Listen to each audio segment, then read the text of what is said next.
final stages for London's new £15 billion railway are being put into place. The final countdown at 9 tonight. Now, Monday's Daily Politics with Joe Coburn.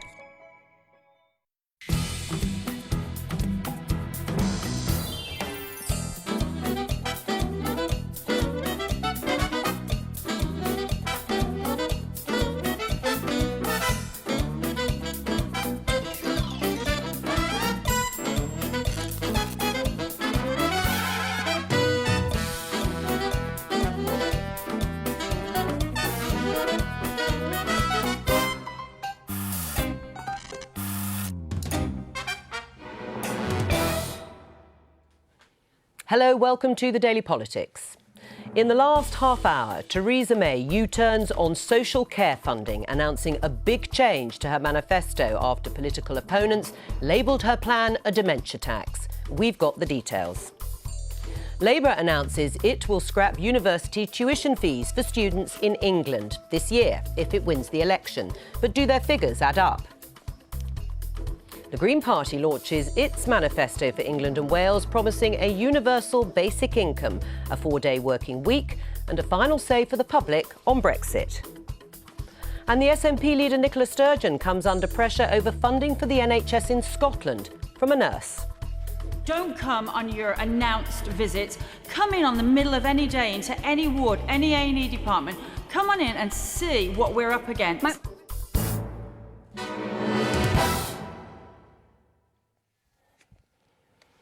All that in the next hour, and with me for the whole of the programme today, the former Northern Ireland Secretary, Theresa Villiers, who was also a leading Conservative campaigner for Brexit during the referendum, and Chuka Umunna, who was a leading light in Ed Miliband's shadow cabinet until he joined Labour's backbenches under Jeremy Corbyn. Welcome to both of you. Let's kick off with the continuing fallout from Theresa May's election manifesto, and in particular, her plans for changing the way in which elderly people pay for care in their old age. The Conservative manifesto, published last Thursday, promised that the state will pay these costs once an individual's assets dip below £100,000.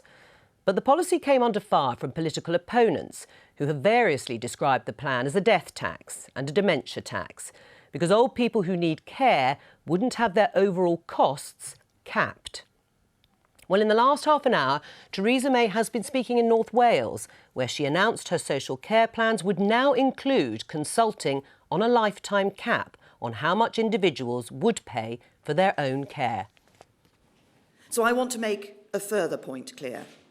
This manifesto says that we will come forward with a consultation paper, a government green paper. And that consultation will include an absolute limit on the amount people have to pay for their care costs. So let me reiterate. We are proposing the right funding model for social care. We will make sure nobody has to sell their family home to pay for care. We will make sure there's an absolute limit on what people need to pay. And you will never have to go below £100,000 of your savings, so you will always have something to pass on to your family. Theresa May. Theresa, she's folded. It took 24 hours for her to perform a miraculous U-turn on one of her key policies on how social care will be funded in the future. The Prime Minister's obviously listened to the concerns people raised, and I think the introduction of a cap is a welcome clarification of this set of proposals. We do need to reform the way social care is delivered and funded. The greatest threat to our ability to safeguard people in their old age is actually a weak economy, and that's what we would get if we elected Jeremy Corbyn as Prime Minister and left him in charge of Brexit negotiations. You called it a clarification. It wasn't a clarification, it's a complete about turn. There was no mention in the manifesto just days ago of there being a cap on the costs that you could pay if you had assets over £100,000. There was just a floor. Was that the wrong policy? Well, this is a significant announcement that the Prime Minister's just made this afternoon. Was it the wrong policy? Was it the wrong policy in the manifesto? I think it's improved with the clarification that a cap will be consulted on. I think that was an important element of previous debates over social care. So I welcome the announcement today, and I believe that there'll be many people out there who will also welcome it. Right, although it was very clear it was a break with previous stated government policy that did say there should be a cap, and she went against that. So why has she changed her mind? Because she's listened to the concerns expressed about how the policy was set out in the manifesto, and she's made a significant change, which I think many people will welcome. Right, because it was called and hailed a dementia tax, which is true, isn't it? It was a roll of the dice. If you were unfortunate enough to get dementia in old age, then if you had assets over £100,000, you could see all of it potentially go. If you didn't get dementia in your old age, or you got another sort of illness that could be treated in the NHS, then even if you had valuable assets, you wouldn't have to pay a thing. I don't think it's fair to have characterised these proposals as a dementia tax. The reality is people already pay for their social care if they've got... It doesn't include their house. It doesn't include their house, though, in the calculation, does it? And but that would have done. As I say, everything depends on a strong economy, and only Theresa May and the Conservatives can deliver a strong economy and a successful Brexit. If we jeopardise that, we won't be able to care properly for our frail elderly population. I mean, Chuka Umunna, it wasn't that long ago, was it, that Gordon Brown suggested a very similar policy, which was dubbed a death tax, you may say now very unfairly, by the Conservatives at the time, with a maximum of £20,000 being paid after a person died to pay for the social care that they might have used while they were alive. So what was the problem? Well, the problem with this is that there was no cap as under the original plans. We haven't been told what the cap is, but I'm sorry, this idea that somehow the Conservatives and people who sat in Conservative cabinet since 2010 have been good for social care. Theresa, what you guys have done to social care in my area is absolutely criminal. What is it? Because what has happened is they have heavily cut the budgets of local authorities, which has meant, in turn, they haven't been able to provide the social care that we need. That has then had a knock-on effect on the NHS, because it's meant more older people going to A&E, and when they go into hospital, less likely to be coming out because there's nowhere for them to go afterwards. That is the reality of what you have done since 2010, and ultimately the only way we're going to be able to resolve this, first of all, you've got to have decent integrated care for our elderly people, which looks after their mental, physical and social needs together, and we all have to make a contribution. But the idea that you dump the entire burden of sorting out your social care with the families concerned, without the rest of society playing a role. But that is what your proposal originally was going to do. And I don't think any more strong and stable government. Let Theresa answer that, because that was the reality, wasn't it? That actually it was an inheritance tax. In fact, UKIP, I think, dubbed it a Conservative death tax. It was an inheritance tax on anything over £100,000. Look, as I said, the reality is that people already contribute towards the cost of their social care. That isn't changing as a result of the proposals in the Conservative manifesto. But there wasn't a cap. One of the key reasons for pressure on social care is we are an ageing society.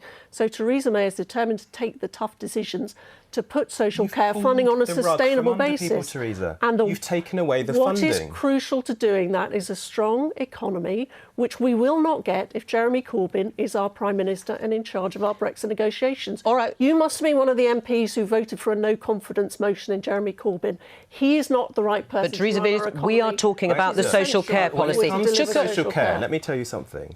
I will always have far more confidence in my Labour Party than your Tory party. All right, well then on that, Chuka Umunna, what is the cap that Labour would put in? Because it's not clear from your manifesto. It is absolutely true that Theresa May has said now, she's changed her mind, that there will be a lifetime cap on costs. But what's the cap in the Labour manifesto? Well, there is no cap in the Labour manifesto, right, because we would do this differently, and we've already been clear that we'll put more money in social care. Now, hang on a second, but let's look at the policy. No, because it's not different. If you look at the social care policy in the Labour manifesto, you would also have a floor and you would have a cap. Yeah, so in that sense, it is the same. I don't know what the cap is, but the difference is, would we yank away the funding from local authorities which provide social care for people? And how much money will you put back into local authorities? We have I mean, one thing I will agree with Theresa on is that we have a different economic policy and we wouldn't basically massacre public services. And so that way, I mean, just looking at Lambeth, where I've been representing, it will mean our local authority will have decent funding to provide the care that elderly people in my community need. That will be ripped away under the Conservatives. And we actually see a role for society, the family, all of us Sure. playing our part and Right. not having the entire burden sitting with the family. Well, now, if you're except, asking hang me on. for an exact cap, I don't know. No, what the I exact know you number don't know would an exact cap, and that's fine. You've said that, and we now know that Theresa May hasn't said what the cap will be. But it does say in the Labour manifesto, we will seek consensus on a cross-party basis Yes. about how social care should Yeah. be funded, with options including wealth taxes, an employer care contribution, Yes. or a new social care levy. So you Yes. are looking at the same options that Theresa May has now clarified, to use your words. Well, I mean, we don't quite know what she's proposing. No, All but we know is that what there won't would be- you but in prefer terms out on the Labour manifesto? we're A wealth looking at- tax, an employer care contribution? We're looking at a range of options. I actually quite like the proposals that were put forward by Andrew Dilnod, who did try to come up with a cross-party solution on this. And I'd say one thing, actually, Joe, you're being totally fair in asking me this question, in the sense of ultimately one government won't be able to make a decision about the future of social care. It's going to be a multiple government thing, which is why we do need to build a consensus on it. All right, let's go back to the issue of leadership, which Chuka Umunna raised. And the point is, Theresa, there's nothing strong or stable about the leadership that Theresa May has shown when it's come to this social care policy. Because it looked as if it was hurting the Tory party's election prospects, she's had to change the policy and U-turn. I wouldn't characterise it like that at all. I think she is definitely the right person to be Prime Minister, to be running our economy, to be leading our Brexit negotiations. Well, if she was so strong, why has she had to change the policy? Why has she felt the need? Because she has listened to the concerns people have expressed over the weekend. I think it's right that she does that. A Prime Minister is entitled to listen to concerns expressed about a policy. For all but the stress and worry the you've reality is people older have people. a choice. On the 9th of June, do they want Jeremy Corbyn standing on the steps of Downing Street or Theresa May? 11 days after that, we'll start our Brexit negotiations. All right. Do they want Jeremy I know you Corbyn want to in a talk hot about seat or Brexit. I know Theresa you want May? to talk about Brexit, but this is a big policy change that has been announced today. Let's see how Theresa May's social care plan is playing with voters, because Adam has taken the Daily Politics mood box to Birmingham. Adam, what was the mood box question? Hi Joe, greetings from a slightly breezy Birmingham where there's also a bit of a building boom, so if you hear any digging or drilling, I do apologise for that. Yes, the mood box question we asked before the Prime Minister did her speech today was about which party leader do you trust to sort out this whole issue of adult social care? Is it Theresa May or is it Jeremy Corbyn? Worth remembering, Jeremy Corbyn's policy proposal is to have an extra £8 billion on social care by the end of the next Parliament, and in the longer term to set up this national care service, which would need an extra £3 billion a year. Here is what Brummies had to say about this issue.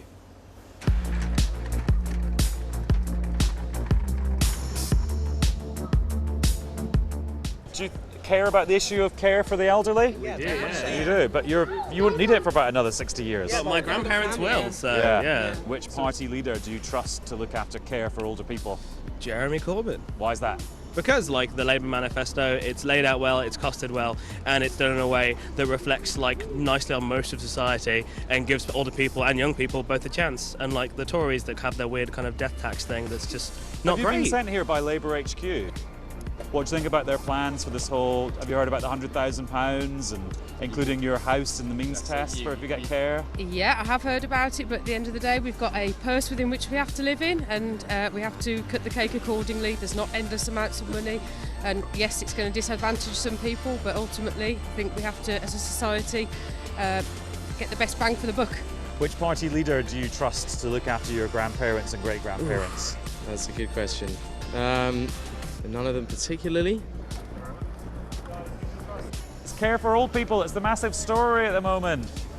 Some people are calling it the dementia tax. Have you heard about that? Yes. I don't think they're gonna. I don't think anybody did that. That's below the belt. He wouldn't happen. I don't think that'd happen at all, really. Too many vote losers for that. Far too many. I've got friends that work in adult social care, and my mum works with care as well, and we've tried to get care for someone in our family, and it hasn't really worked out because of all the cuts that we've had. Do you think this is going to affect the outcome of the election? I think well, you can see there's a swing towards the Labour, but I don't think it will be big enough to beat the Conservatives. Is this your first Vox Pop? She doesn't look very impressed. Look at that face. Oh, get away from me.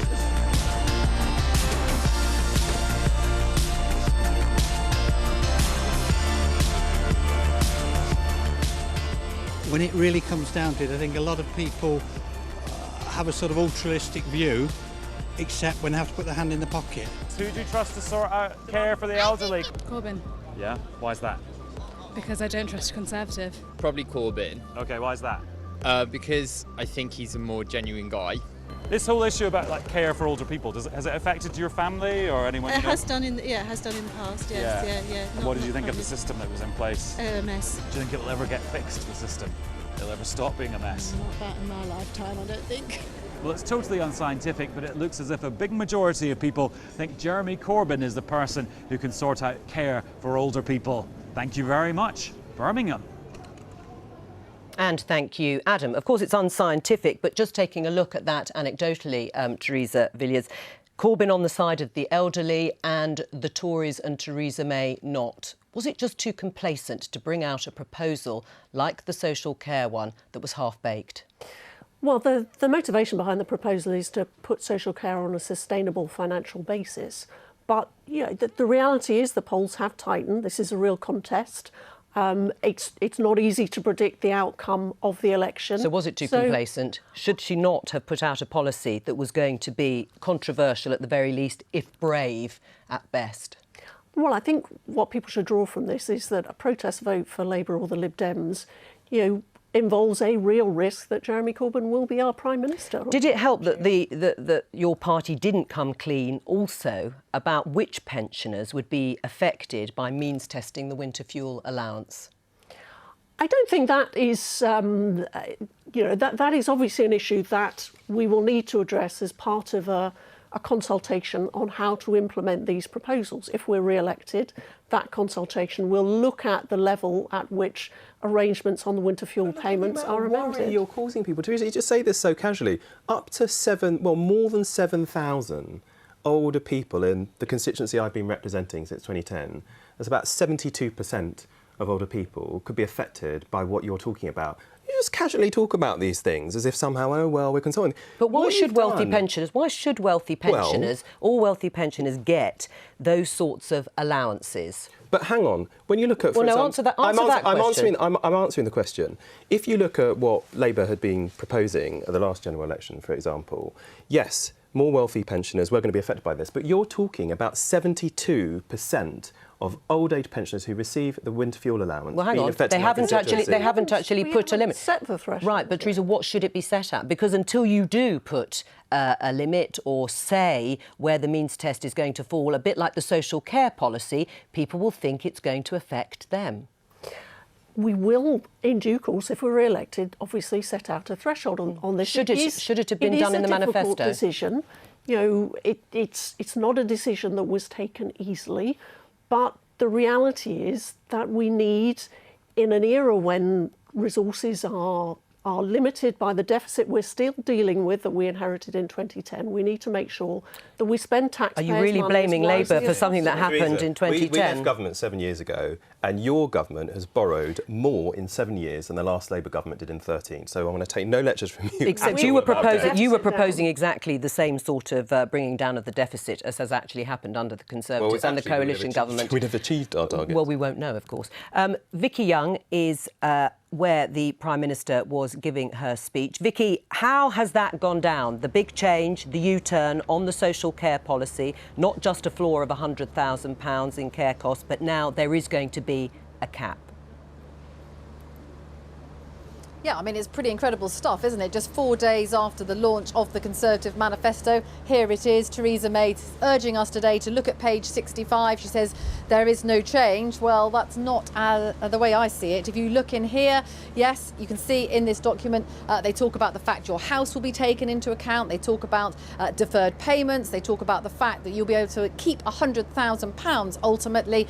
No mention, though, of a cap. And that is such a fundamental part of this kind of policy. It's not like work hasn't been done on this. There have been numerous reports into social care and the way that you could fund it in a different way. Caps have been talked about. Don't forget, David Cameron was due to bring in a cap of £72,000 in 2020. No mention of that in this document. So instead, Theresa May today insisting nothing has changed, that the principles stay the same, that she's going to tackle the issue of social care. because everyone does agree that more money needs to go into the system, and instead she's accused Jeremy Corbyn and Labour of spreading fake claims and fear and scaremongering over people losing their homes. But of course it's everyone is free to read this document. Everyone will look at that and see that there was no mention there of a cap. And the fact that yesterday, Damian Green, her pension secretary, actually saying there'd be no rowing back from these proposals, that they had been decided. Was the fact that she hadn't really consulted many of her ministers a problem in terms of putting out what her critics have called a half-baked policy that ended up looking like a dementia tax? Yeah, I mean, that is the criticism from some in the party, that she has very close advisors, that she relies on them too heavily, something, rather than talking to some of the cabinet ministers around her. And Damian Green not just saying that there would be no rowing back, he actually criticised the idea of a cap. Now, what she is saying, although I have to say she sounded very rattled, she sounded under pressure, she doesn't usually. And of course, she's made such a big deal in this campaign about being strong and stable. Clearly, any kind of U-turn or significant change like this, is going to be absolutely seized upon by her opponents. She will say it's all about taking tough decisions, and she will say that she has been willing to tackle an issue that many others haven't been willing to do. Vicky Young, thank you very much. Well, I'm now joined from Westminster by two top-notch political journalists. Are there any other kind? Laura Hughes, political correspondent for The Telegraph, and Jim Waterson, political editor for BuzzFeed UK. Jim, what do you make of this U-turn? Well, we've been looking for a good bit of campaign drama for a while, and we finally, 4 days after the Tory manifesto launch, had a screeching U-turn from Theresa May. I don't think she expected this, but talking to Tory MPs, they were all saying on the doorstep, time and time again, this was actually coming up. And they were a little bit rattled. The texts I've been getting from people in marginal seats where, we're confident we're going to destroy Jeremy Corbyn, we're going to take seats we've never taken before. And suddenly they were dealing with pensioners who were really concerned about stuff like this. And I think the key issue is, people didn't necessarily know what the policy was. They just didn't like what they'd heard about it. They didn't know the detail. They just didn't like the idea that at any level someone was going to get a hold of their house and that wasn't going to be their kids. Right. And presumably, Laura, it was because they made a link between tightening of the polls over the weekend and the announcement of this policy on Thursday. Yes, it wasn't a good weekend for the Tories. Everyone's been boasting almost about how well they're doing. But this week we saw over the weekend, actually they've only got a 9-point lead. That's the first time it's been a single number since Theresa May announced the snap poll. So I reckon they actually got pretty nervous.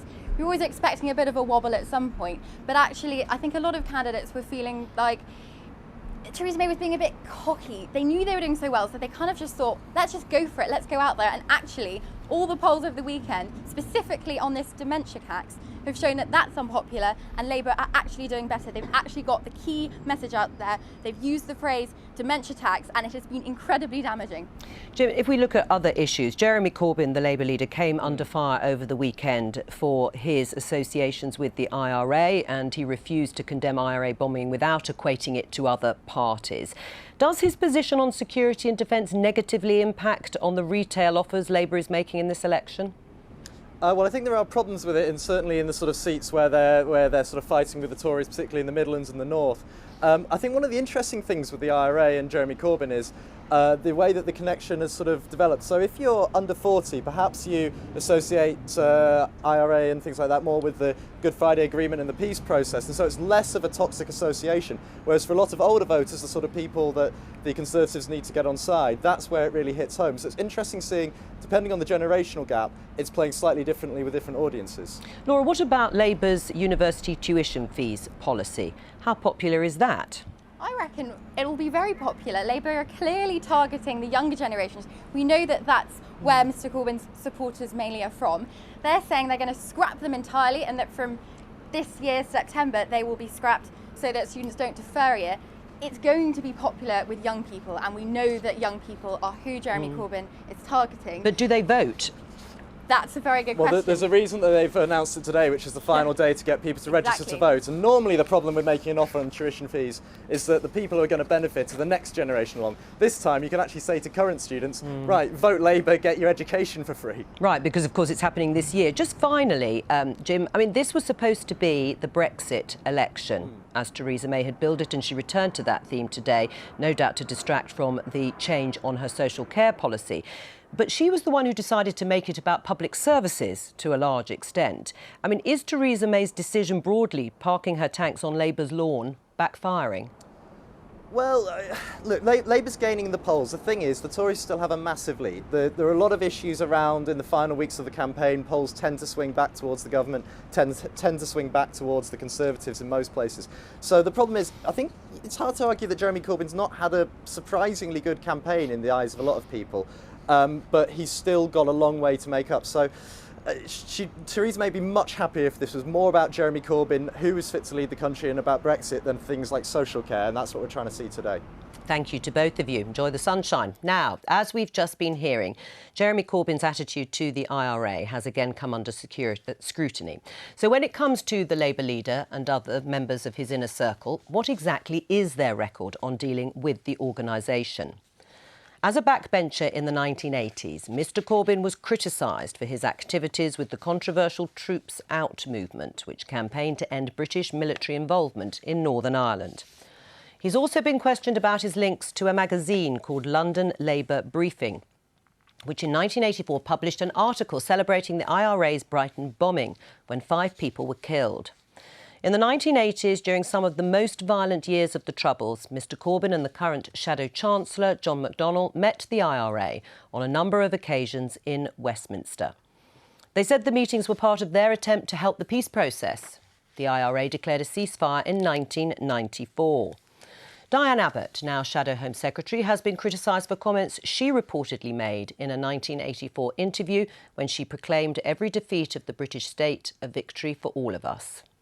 Then in 2003, John McDonnell praised the bombs and bullets that brought Britain to the negotiating table, comments he later apologised for. Well, yesterday, Mr Corbyn was asked again about the IRA and refused 5 times to condemn them specifically for their role in the Troubles, saying instead that all bombing is wrong. Let's hear a section of that interview. Can you condemn unequivocally the IRA? Look, bombing is wrong. Of course, all bombing is wrong, and of course I condemn it. But you condemning all bombing, though? Look, can you condemn the IRA without equating it to... No, I think what you have to say is all bombing has to be condemned and you have to bring about a peace process. Listen... So do you condemn the IRA? Wait a minute, let me finish, please. In the 1980s, Britain was looking for a military solution in Ireland. It clearly was never going to work. Ask anyone in the British Army at that time. And therefore, you have to seek a peace process. You condemn the violence of those that laid bombs that killed large numbers of innocent people, and I do. So can you condemn the IRA? I've just condemned all those that did bombing, all those. If you let me finish as well, after I've just let you. Jeremy Corbyn there. Chuka Umunna, your leader, the leader of Her Majesty's opposition, had 5 opportunities in that interview to condemn the IRA specifically, and he refused to do so. Was that a mistake?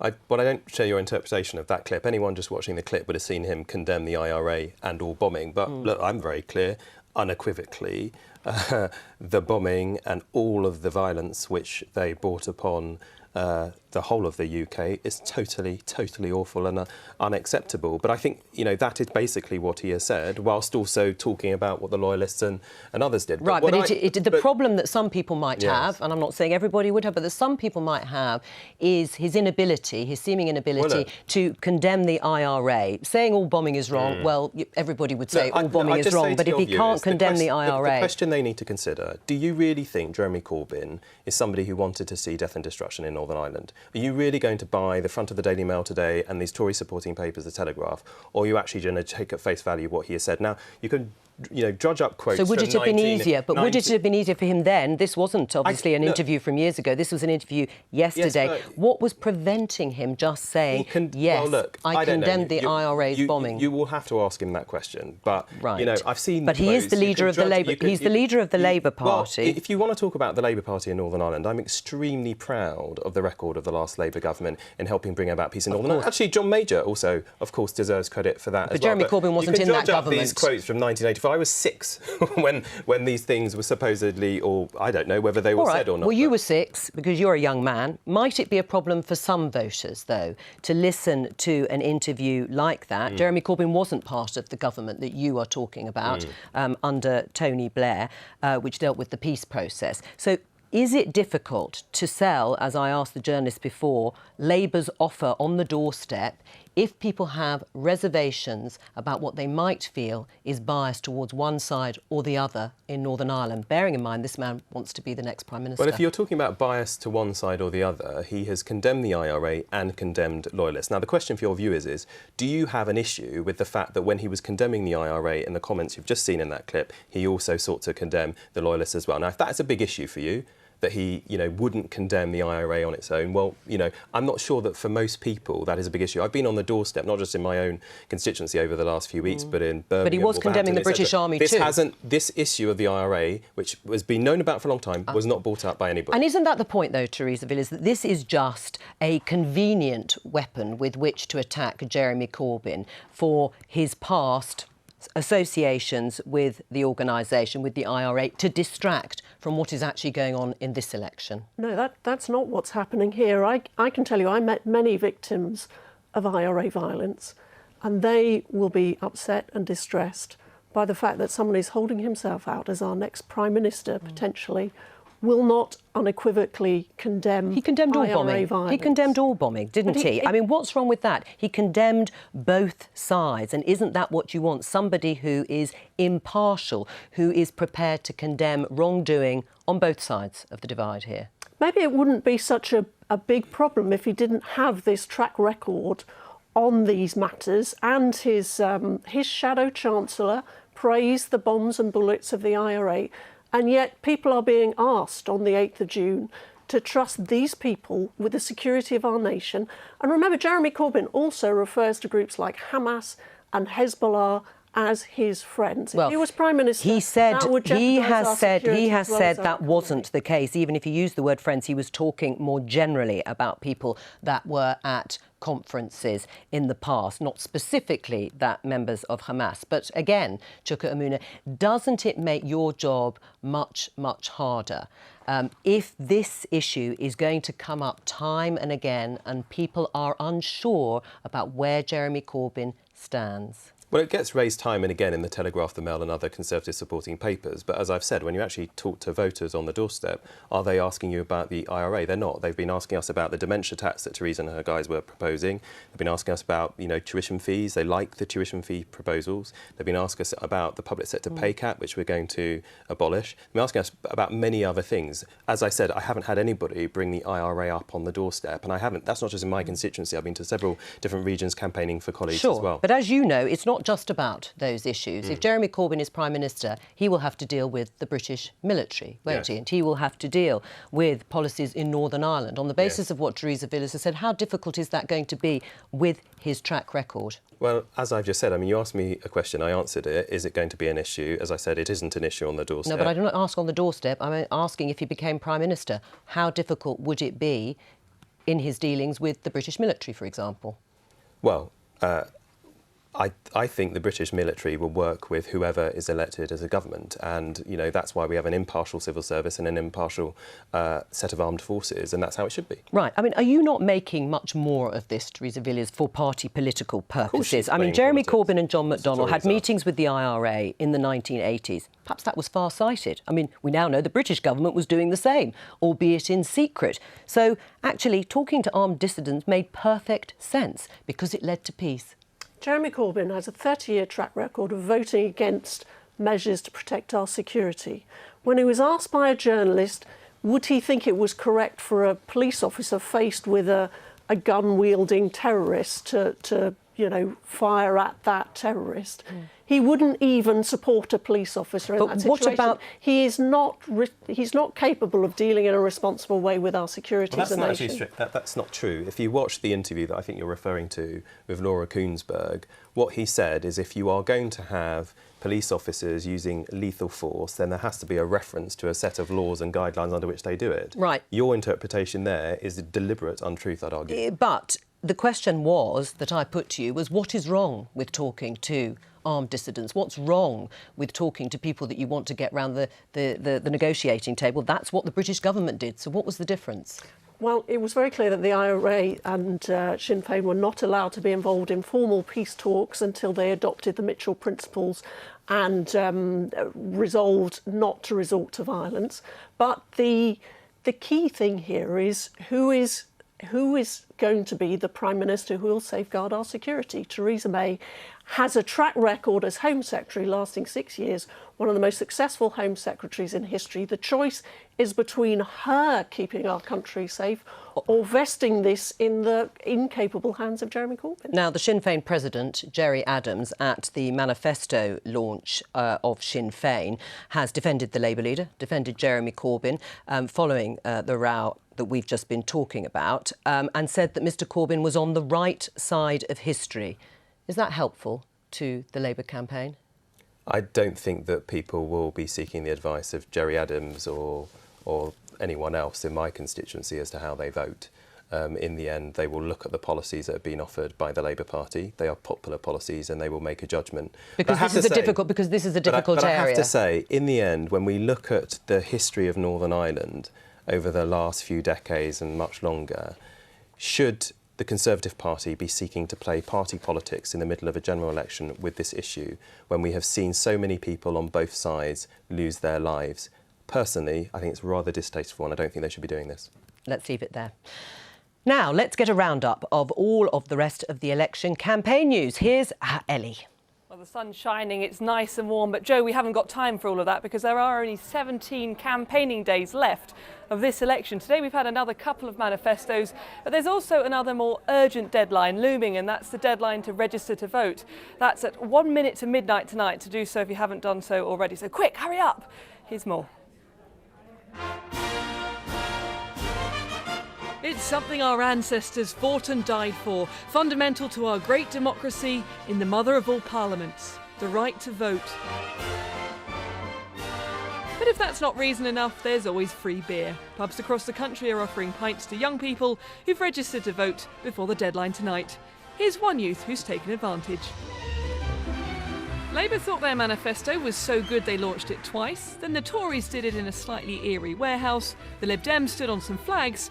Today it was a turn of the Greens, here, unveiling their plans for a softer Brexit.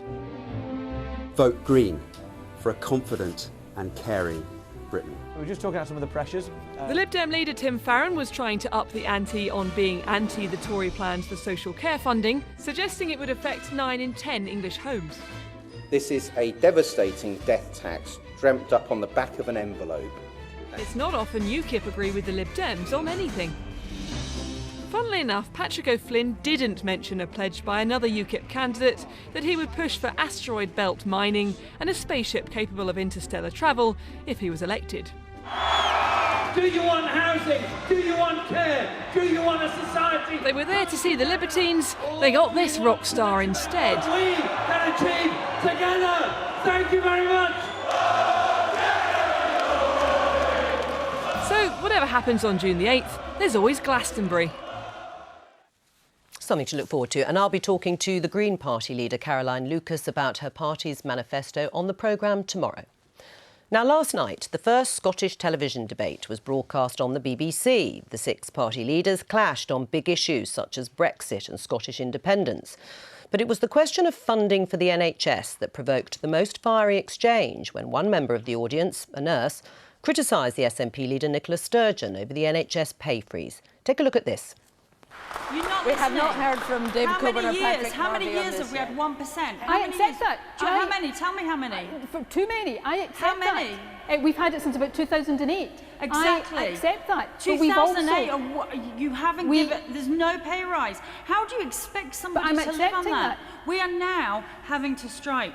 Do you think that's what nurses going to nursing for?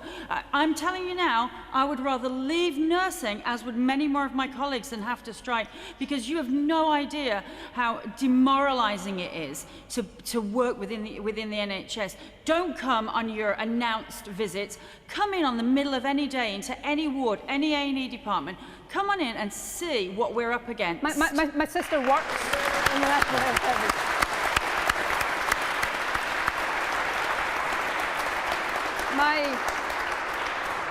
My sister works in the National Health Service, so believe me, she tells me exactly what she thinks about those matters. But if you listen to me, I'm actually agreeing with you. We've had a really difficult period with public spending, so we've had that policy in place. We've also in Scotland, unlike in the rest of the UK, had a policy of no compulsory redundancies.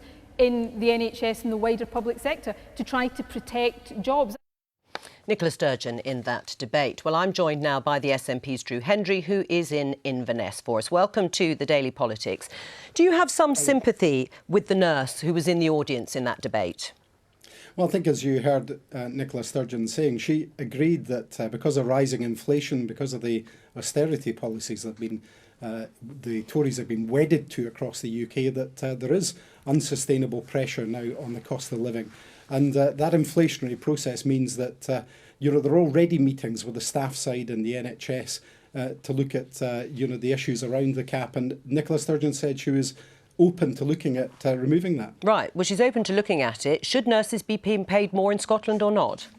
Well, nurses are being paid more in Scotland, some £300 a year roughly, compared to nurses in England. Yes, no, what I mean is should they be paid more than they are currently, in Scotland? Well, if you look at inflation going up, as it is at the moment across the UK, and the effects that's going to have on wages, then of course that, as I've just said, that pay restraint is now unsustainable. But you have the power. You have the power to increase. You have the power to increase pay for nurses, don't you? Well, that's what we've done in Scotland by making sure that nurses are actually paid more in Scotland than they are in the NHS. Yeah, but Nicola Sturgeon said there that pay hasn't gone up. She agreed with the nurse who said, when was the last time that we had a pay rise? Not since 2008.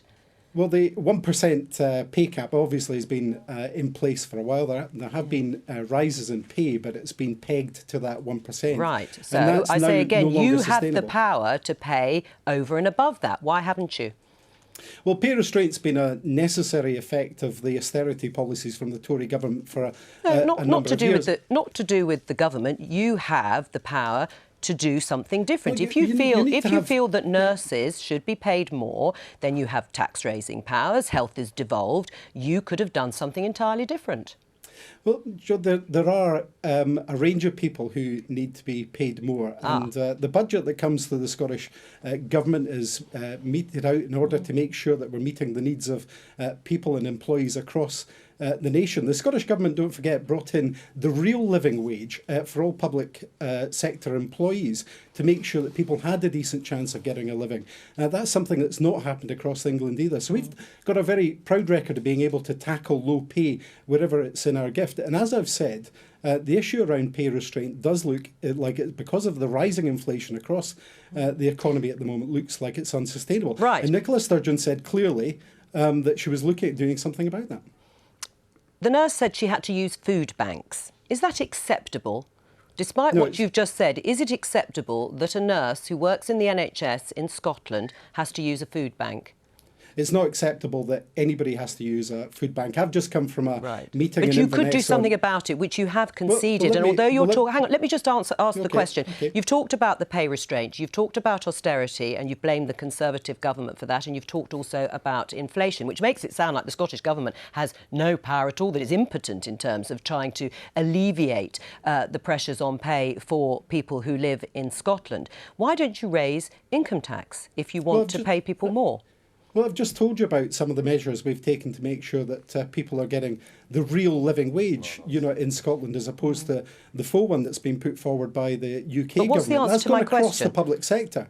Well, I'm just telling you, we're actually actively doing things like that. But you can't get away from the fact that when the budgetary system is run in the way it is in the UK and money actually comes to Scotland, in order to make sure that we're paying for services, we need to make sure that that money is going there to protect people. And that's what we've done across the piece in terms of pay. And we've made sure that we've introduced the living wage, as I've said, that nurses get paid more in Scotland than they do in England. And we're actively looking at the pay restraint issue because of the fact that inflation now makes it look completely unsustainable. There was a suggestion by some SNP members that the nurse that we've been talking about was married to a Conservative councillor, which was untrue.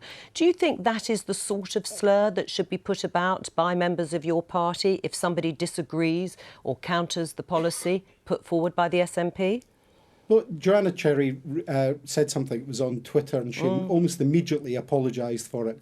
I think that's the facts of the matter. Right. But do you agree that that was unacceptable and inappropriate? Yeah, of course. And it's never acceptable to use that kind of thing. But can I come back to what I was going to say about universal credits? Because this is an issue about pay and the ability for people to actually live their lives in Scotland. I've just come from a meeting on universal credits in Inverness, where it's been rolled out early here across this area. It's coming to the rest of the UK very shortly. And we've got people, because of the universal credits changes that the UK government are making, working people who are actually suffering because of huge delays, because of cuts to those benefits that are coming out.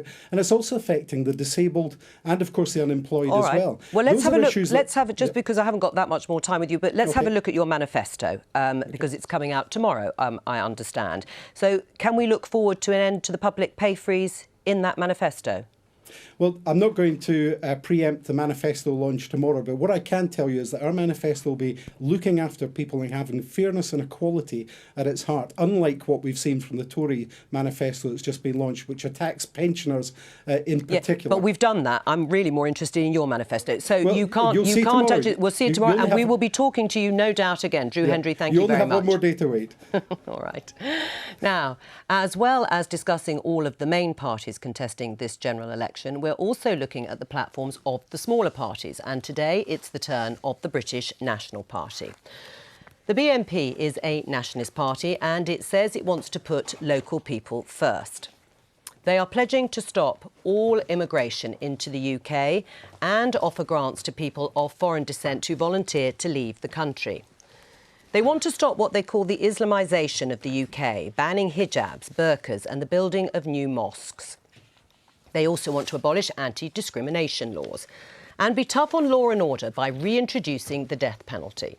Well, we've been joined in the studio by party chairman Adam Walker. Welcome to the Daily Politics. It's reported your membership is now down to a few hundred. In the last election, you lost 99.7% of your vote share, winning just 1,600 votes. And the party has been riven with infighting and defections. Why is the party in such a perilous state? Yes. It's been quoted that our membership is right down. It's not. Isn't it? No, it isn't. It's sitting at around about 3,000. But what we've got to remember as well, of course, is that every month and every year for the past 7 years, we've actually operated in a profit. So we're doing quite well in that respect. Right. So, sorry, how many members have you got, did you say? Around about 3,000, but it's growing. And we're doing a lot better since the collapse of UKIP. Right. You're doing a lot better since the collapse of UKIP, although you must have lost people. Yeah. How much, though? There has been a decline in your membership overall in the last few years.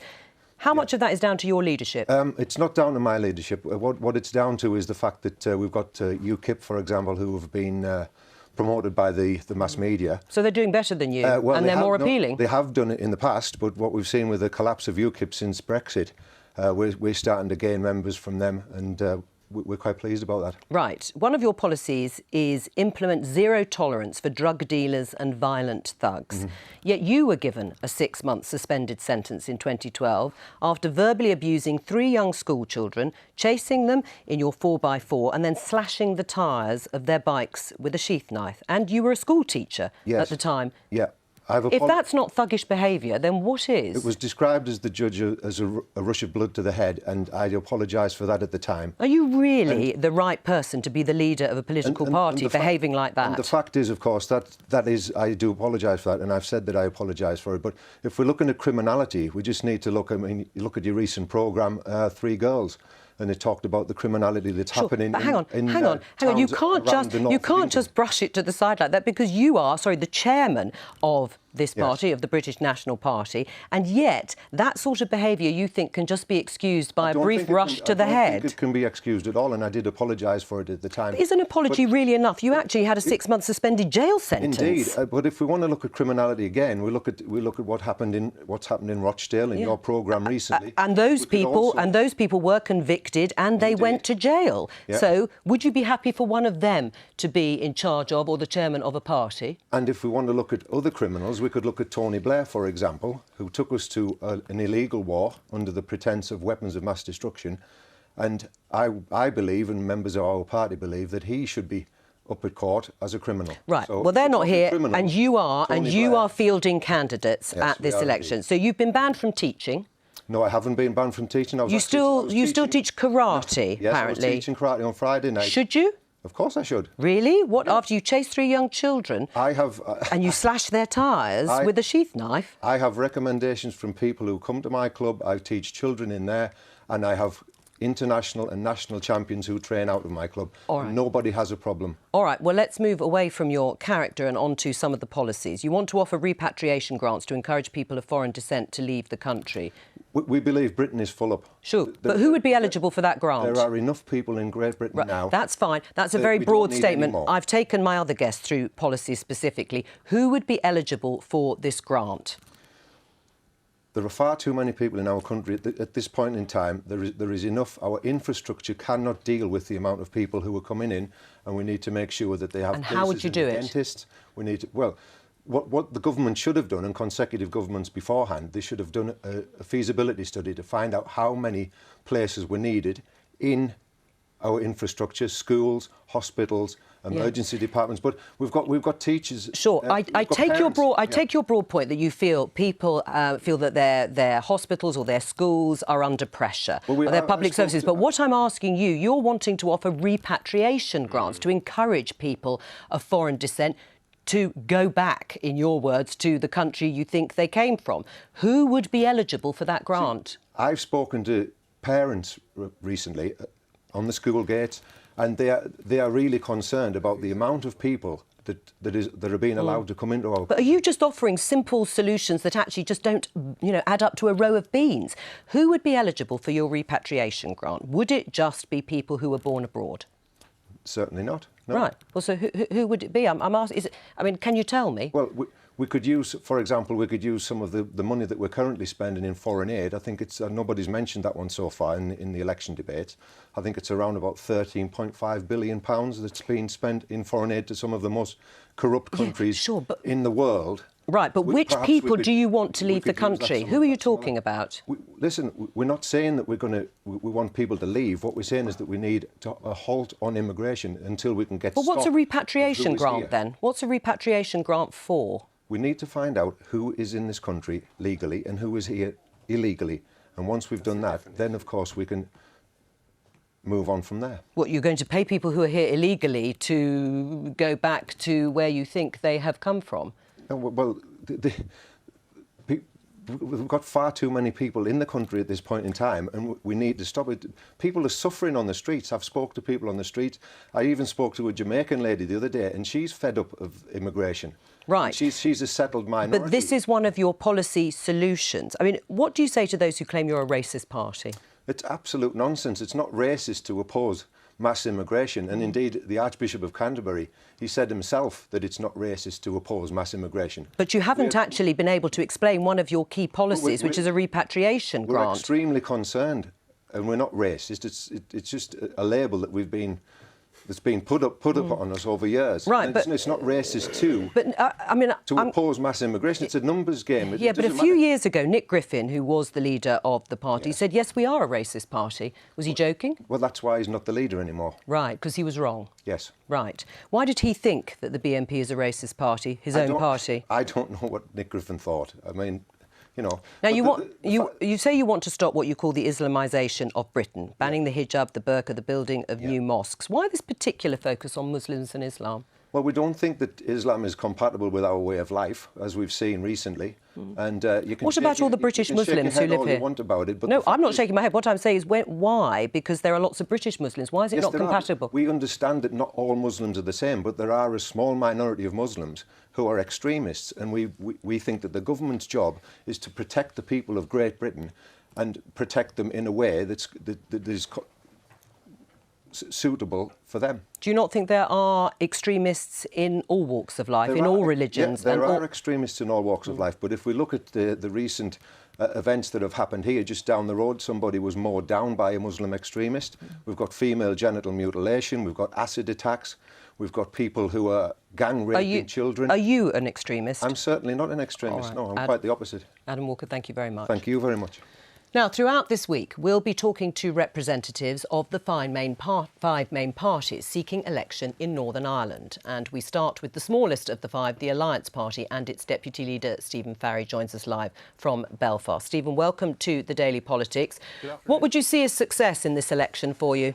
Well, in the past, we have elected MPs in Northern Ireland, most particularly our current leader, Naomi Long, and we are hopeful of potentially 1 or 2 seats this time around. So we are in a very confident place. We had a very good election in the recent Assembly election in Northern Ireland, where we had an almost 50% increase in our vote in the space of 12 months. So as the main Liberal cross-community progressive party in Northern Ireland, we are in a good place. So obviously the politics in Northern Ireland are in a much more precarious situation. Well, you say you're in a good place, but in 2015 you didn't win any seats, and indeed you actually lost your only one, Naomi Long, whom you mentioned. So what is it that you're offering this time that makes you confident that the results are going to be better?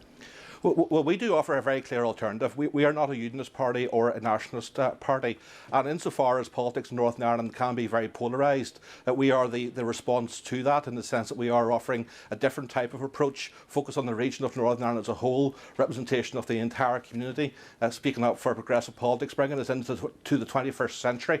And we have that track record of success on the ground, where we have been in government in Northern Ireland in the past, and indeed we have been in Westminster in the past. And indeed, back in 2015, actually, our vote went up, though the breaks didn't just quite fall for us in terms of actually winning seats. Now, you've been very critical of the Conservative Party's plans for Brexit, but do you accept that if they win this election, that they will have a mandate from the people for what you would call a hard Brexit?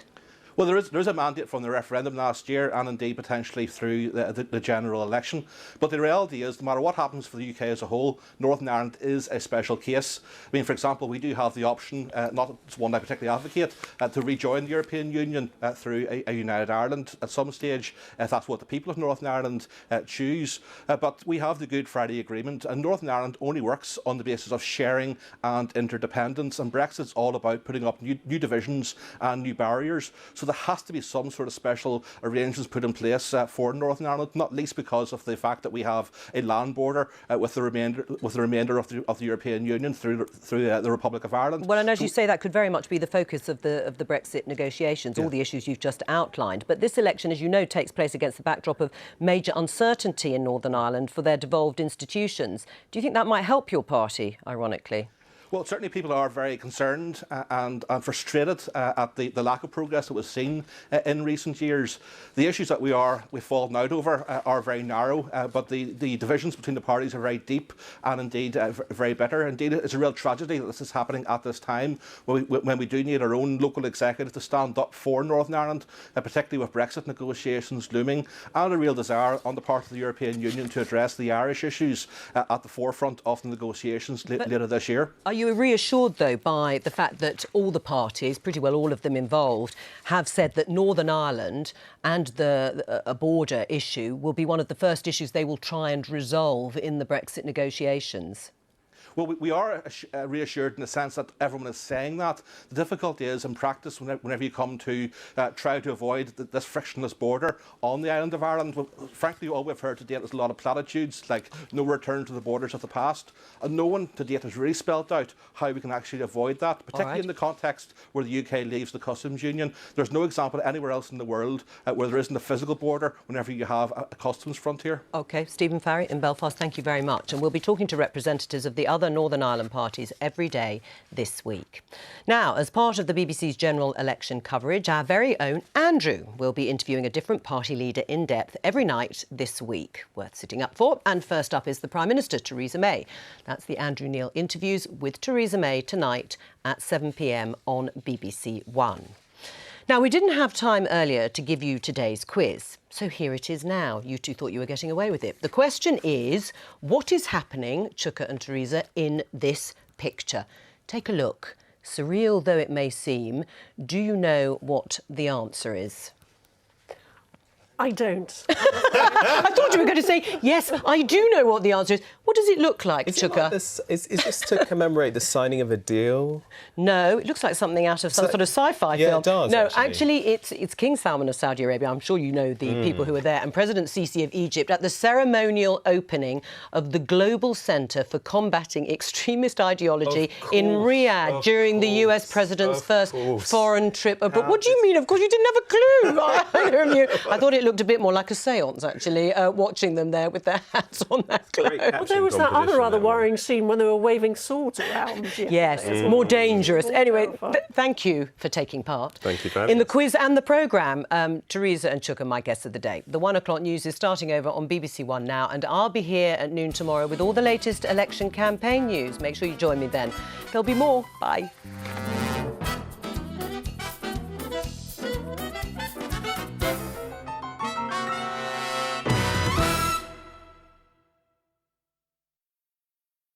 Who among our 7 is superstitious and will luck be on their side when they play Two Tribes? Next.